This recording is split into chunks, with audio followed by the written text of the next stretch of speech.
시청자 여러분 안녕하십니까? 헬로티비 뉴스입니다.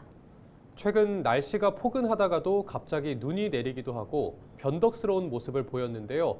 그래도 어김없이 봄은 찾아왔습니다.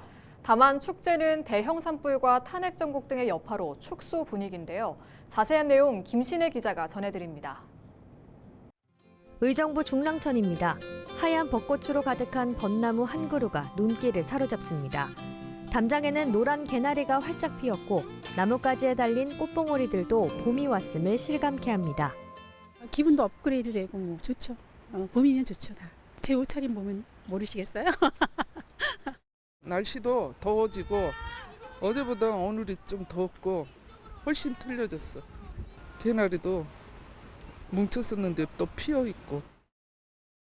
경기 북부 지역에서도 하나둘씩 피기 시작한 벚꽃은 오는 7일쯤 본격적으로 꽃망울을 틔울 전망입니다.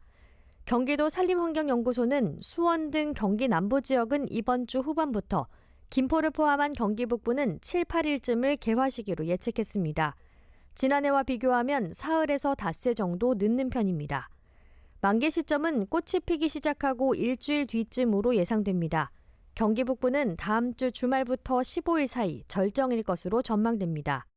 만개하는 시기는 피고 나서 2, 3일 정도에 나무가 한 7, 80% 정도가 이제 꽃이 피게 됩니다. 그 이후로 한 7일 정도가 유지될 거로 보입니다.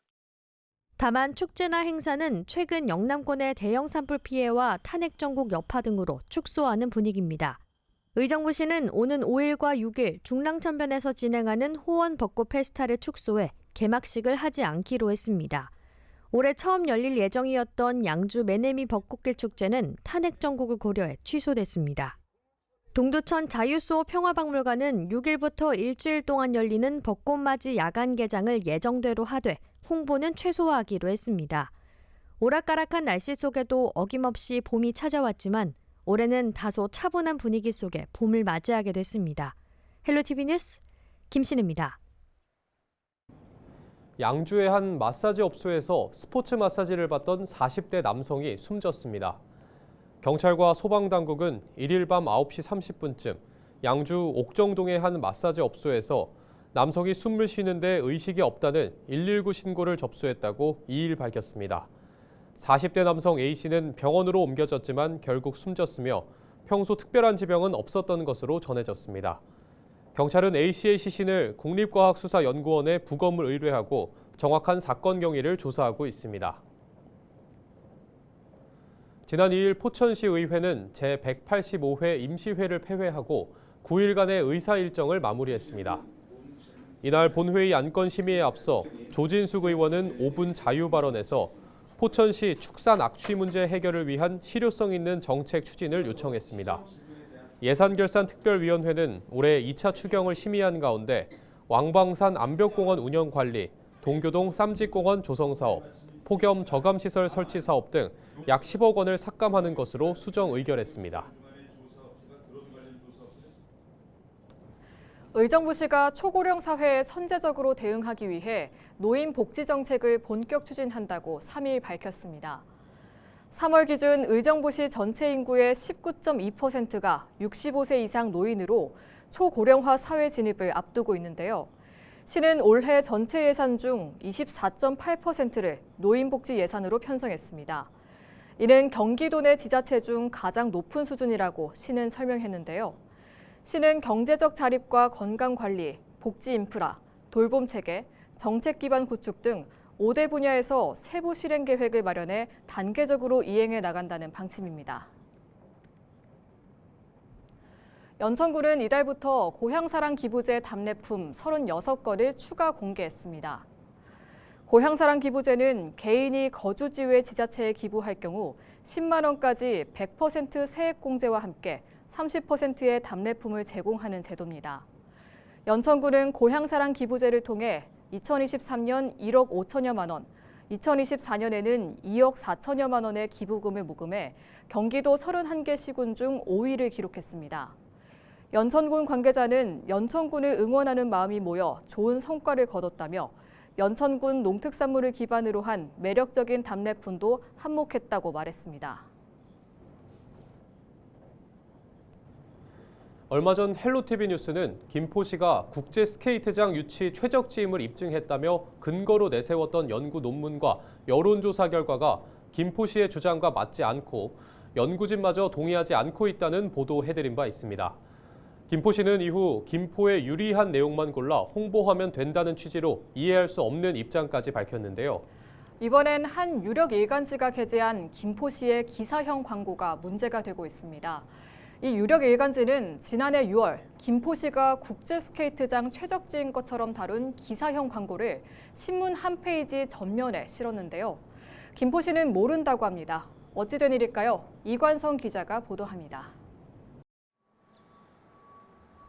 취재진은 지난달 국제 스케이트장 유치 경쟁을 취재하던 중 경쟁 지자체 중 한 곳에서 지난해 한 유력 신문사가 김포시가 최적지인 것처럼 다룬 기사를 보고 항의했다는 이야기를 듣게 됐습니다. 국제 스케이트장 입지 조건으로 광역교통 거점 여부와 국제공항 접근성 등이 중요하다면서 대부분 갖추고 있는 자신들 지역을 빼고 김포시가 최적지인 것처럼 부각시켰다는 것입니다. 이 지자체 관계자는 해당 기자에게 항의하는 과정에서 기사형 광고라는 말을 듣게 됩니다. 그 기자님한테 전화를 했어요. 기자님 이건 너무 불공정한 기사다. 정정해달라. 그러면은 똑같이 김포 그리고 그 도시에서 7개 도시를 모두 놓고 비교를 해서 기사를 써주셔야 되는 게 아니냐. 근데 왜 유일하게 빼놓고 이렇게 기사를 써주시면 저희가 곤란하지 않냐. 저희가 이거 언론 제보 공정 언론위원회라든가 이런 데 말씀드리겠다고 했더니 이거는 광고 내내라고 하시더라고요. 그러니까 그 광고 자체를 김포에서 받아서 하신 거예요. 취재진은 사실 확인을 위해 해당 기사를 찾아봤습니다. 해당 기자가 쓴 온라인판에는 기사형 광고인지 알 수 있는 내용이 없었습니다. 하지만 신문지면 PDF판에서 해당 기사가 기사형 광고로 실린 사실을 확인했습니다. 해당 기사 내용 그대로 경제 섹션 한 페이지 전면을 채우고 있었는데 맨 꼭대기에는 광고 의뢰를 받고 게재하는 에드버토리얼 페이지 표시가 돼 있습니다. 광고 주체는 김포시라고 쓰여 있습니다. 어떻게 된 일인지 김포시에도 물어봤습니다. 김포시 홍보기획관은 해당 기사가 기사형 광고인지 묻는 질문에 광고 기사가 아니고 광고비를 집행한 적이 없다고 답했습니다. 또 유력 신문사와 계약한 내용이 없는지 묻는 질문에 내가 그것까지 밝힐 이유는 없는 것 같다고 답변했습니다. 취재진은 지난해 김포시가 공개한 행정광고비 지출 내역을 살펴봤습니다. 김포시는 해당 신문 계열사들에게 지난 2024년 2,940만 원을, 올 2월에는 2,100만 원을 지출했는데 어떤 명목으로 지출했는지 세부 내역은 공개하지 않고 있습니다. 유력신문 한 페이지 전면에 기사형 광고가 나갔는데 김포시는 왜 기사형 광고가 아니라고 하는 것일까? 취재진은 김포시가 국제 스케이트장 유치 관련 홍보에 나섰던 과정을 다시 살펴봤습니다. 김포시는 지난해 6월 한국사회여론연구소의 국제 스케이트장 입지 요건 여론조사 결과 김포시가 가장 부합한다는 보도자료를 냈습니다. 여론조사 결과 국제 스케이트장 최우선 입지 조건으로 광역교통 거점 여부와 국제공항 근접성 등이 가장 중요하다고 나왔는데 김포시가 최적지라는 주장이었습니다. 하지만 해당 여론조사 결과에는 광역교통 거점 여부와 국제공항 근접성 등이 최우선 입지 조건이라는 내용만 담겼을 뿐 김포시가 다른 지역보다 유리하다거나 최적지임을 알 수 있는 내용은 없었습니다. 당시 여론조사 결과는 기사형 광고에 인용됐는데 결과적으로 김포시가 최적지로 거론되는 것처럼 쓰였습니다. 그런데 취재진은 김포시가 여론조사 관련 보도자료에 의뢰기관이 어디인지 밝히지 않은 부분을 이상하게 보고 여론조사 의뢰기관을 확인해봤습니다. 여론조사 기관이 공개한 홈페이지 자료에는 기사형 광고를 실었던 유력신문 관계사가 의뢰기관으로 돼 있었습니다. 유력신문 관계사가 여론조사를 의뢰하고 그 내용이 기사형 광고에 활용된 것입니다. 이제는 김포시가 설명해야 할 차례입니다. 실제로 이제 기사형 광고를 냈는데 이거를 다른 광고나 뭐 이런 것처럼 이렇게 뭐 어떻게 보면 내역을 맞춘 개념이라고 하면은 그때는 당연히 지방재정법 위반의 문제가 있고요. 감사 대상까지도 오를 수 있다라고 보입니다. 헬로티비 뉴스 이관소입니다. 4월 2일 경기도 의원 재보궐선거에서 더불어민주당이 2석을 모두 가져갔습니다. 이제 경기도 의회는 여야 동수 구도가 깨지고 여소야대가 됐습니다. 2일 경기도 선거관리위원회에 따르면 군포 4선거구 도의원 선거에서 더불어민주당 성복임 후보가, 성남 6선거구에서도 더불어민주당 김진명 후보가 당선됐습니다. 4.2 재보선 결과로 경기도의회는 전체 156석 중 민주당 78석, 국민의힘 76석, 개혁신당 1석, 무소속 1석 구도가 됐습니다. 최근 개혁신당을 탈당한 박세원 의원이 민주당 복당 절차를 밟고 있습니다. 서울시가 산불 피해 지역 지원을 위해 50억 원의 재난 구호금을 긴급 편성했습니다. 서울시는 산불 피해 지역에 대한 신속한 지원을 위해 서울시의회에 지역교류협력기금 50억 원 증액 편성안을 긴급 제출했다고 밝혔습니다. 구호금은 전소주택 처리 등 복구를 위한 중장비 지원과 농기계 구입, 임시 조립주택 설치 등에 투입됩니다. 서울시는 추가 구호금 외에도 경북 안동과 청송, 영덕 3개 지역에 환경정비와 의료봉사 등을 위해 자원봉사자 160여 명을 긴급 투입할 예정입니다. 인천 지역 기업 70% 이상이 직간접적으로 트럼프 2기 행정부의 관세 정책에 영향을 받는다는 조사 결과가 나왔습니다. 인천상공회의소는 인천 지역 기업 194곳을 대상으로 조사한 결과 74%가 트럼프 관세 정책에 영향을 받는다고 응답했다고 밝혔습니다.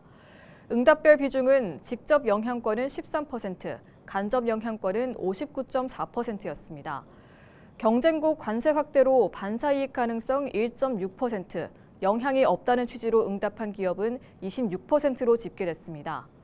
트럼프 관세 정책에 직간접적 영향을 받는 기업의 46.9%는 아직 동향을 모니터링 중이며 28.7%는 아직 대응 계획이 없는 것으로 응답했습니다.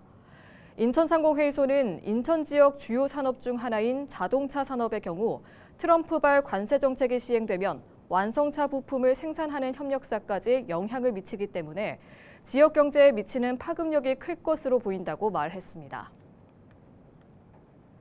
수입이 금지된 중국산 묘목을 대량으로 밀수한 일당이 세관 당국에 붙잡혔습니다. 인천본부 세관은 지난 2023년 12월 중국에서 1억 8천만 원 상당의 사과와 포도나무 묘목 21만 그루를 밀반 위반 혐의를 받는 농업회사법인 대표를 불구속 입건해 검찰로 넘겼다고 밝혔습니다. 또 같은 혐의로 화물 운송 주선업체 직원과 보세 창고 직원 등 공범 4명도 불구속 입건해 검찰에 넘겼습니다. 이들은 정상 수입품인 비술나무 묘목이 담긴 상자 바깥에 밀수품이 담긴 상자를 테이프로 결합하면서 한 개의 상자처럼 보이게 만드는 수법으로 국내로 들여왔습니다. 중국산 사과나무 묘목은 과수화상병 전염을 국내 농가에 일으킬 수 있는 우려로 수입이 금지돼 있습니다. 포도나무 역시 같은 이유로 일정 기간 보관하면서 상태를 살펴본 뒤 시중에 판매해야 합니다. 세관 당국은 이들이 밀수입한 묘목 모두를 폐기 조치하고 범행에 가담한 화물 운송 주선업체와 보세 창고에 대해 영업 정지 등 행정 조치를 내릴 방침입니다. 임태희 경기도 교육감이 교육계를 대상으로 올해 초 발표한 대학 입시 개혁안에 대한 공감대 형성에 나섰습니다. 임 교육감은 2일 한국대학교육협의회 이사회에 참석해 경기도 교육청에 대학 입시 개혁안을 공유하고 협력 방안을 논의했습니다. 이 자리에서 임 교육감은 도교육청의 대입제도 개편안을 안착시키는 과정에서 대학이 공감할 수 있는 평가 시스템을 마련하겠다고 강조했습니다. 한편 경기도 교육청의 대입 개혁안은 내신평가 5단계 절대평가, 서논술형 지필평가 확대, 2032학년도 수능 전면 절대평가가 주요 골자입니다. 경기도가 오는 7일부터 18일까지 도내 의료기관의 불법 의료 광고 행위를 집중 수사합니다. 주요 수사 내용은 유인 행위와 거짓 과장 광고, 그리고 법적 근거 없는 자격 및 명칭 표방 광고인데요. 기이도 경기도 특별사법경찰단장은 도민의 건강권을 보장하기 위해 수사를 하게 됐다며 불법 의료 광고 행위를 사전에 차단해 건강한 의료 서비스가 제공될 수 있도록 노력하겠다고 말했습니다. 도특사경은 누리집과 카카오톡 채널 등을 통해 도민 제보도 받고 있습니다. 이상으로 뉴스를 마칩니다. 시청해주신 여러분 고맙습니다.